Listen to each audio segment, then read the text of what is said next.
êtes au jardin Saint-Laurent. C'est un jardin qui appartient à la mairie de Paris et Emmaüs Solidarité exploite 350 mètres carrés de l'espace.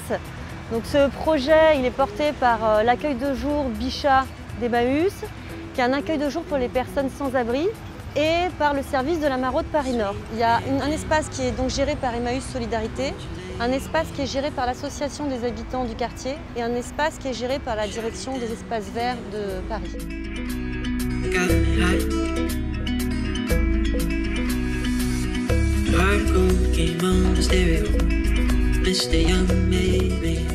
On a vu vraiment en 3 ans et demi le discours du quartier changer, et puis au fur et à mesure vraiment cet espace et les personnes sans abri qui le jardinent sont vraiment bien intégrées au sein du quartier et du territoire.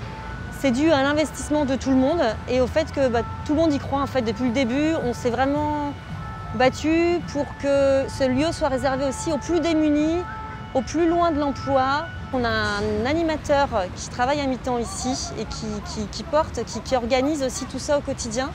Et c'est vrai que le fait qu'il y ait une personne référente qui soit présente 3 demi-journées par semaine, ça participe aussi à ce que tout se passe bien. Si on ne les enlève pas, ça va faire une fleur.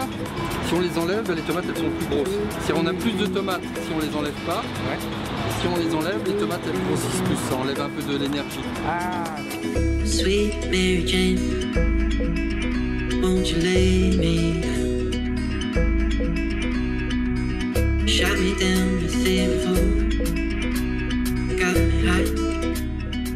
La cellule Main Verte anime un petit peu le réseau des associations de jardins partagés, donc on peut se mettre en lien entre nous aussi. On a pu visiter d'autres jardins. On a pu aussi dans ce cadre avoir des dons de plants, des dons d'outils et de matériel de bricolage. Aujourd'hui, Emmaüs Solidarité dispose de 10 jardins, notamment au sein de centres d'hébergement qui parfois ont un espace vert à l'extérieur. Ce qu'on a beaucoup fait l'année dernière, on a travaillé vraiment au niveau du suivi social des personnes qui étaient ici. Il y a des personnes qui ont pu bénéficier d'un hébergement par la suite. Donc ça, c'est des choses qu'on va essayer à nouveau de formaliser au mieux et que ce jardin ne soit pas qu'un lieu de passage et qu'il y ait un réel objectif d'insertion sociale et d'avancée et de mieux-être pour les personnes qui viennent ici. Et je pense qu'en ce sens, on a réussi.